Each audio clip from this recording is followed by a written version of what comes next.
வாழ்க வையகம், வாழ்க வையகம், வாழ்க வளமுடன். அன்புடைய வணக்கம், வாழ்க வளமுடன். இன்று நாம் சிந்தனைக்கு எடுத்துக்கொள்ள இருக்கும் தலைப்பு இறைவனின் கருவி. நவம்பர் 16. இறைவனின் கருவி என்று ஆசான் அருள் தந்தை அவர்கள் குறிப்பிடுகிறார்கள். அவர்கள் குறிப்பிடுவது பார்த்தீர்கள் என்றால், ஒவ்வொரு மனிதனிடத்திலும் அடித்தளத்தில் இறைவன் குடிகொண்டிருக்கின்றான். அதை நாம் சற்று தட்டி எழுப்பி விட்டோமானால் அவனில் நீயாகவும் நீ அவனாகவும் அறிவதை உணர்வதை நாம் அனைவரும் உணர முடியும். தனி மனிதனிடத்திலும் சரி, குடும்பத்திலும் சரி, அல்லது சமுதாயத்திலும் சரி, நான் கூறுவது விஞ்ஞானத்திற்கும் உளவியல் ரீதியாகவும் ஏற்றது.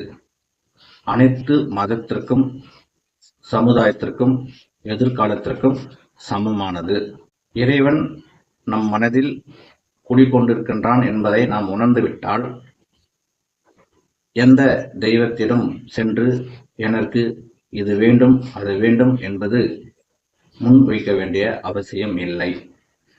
எனவே நான் யார் என்பதை நாம் முழுமையாக உணர்ந்து கொண்டோமானால் வாழ்க்கை மிக சிறப்பாக இருக்கும்.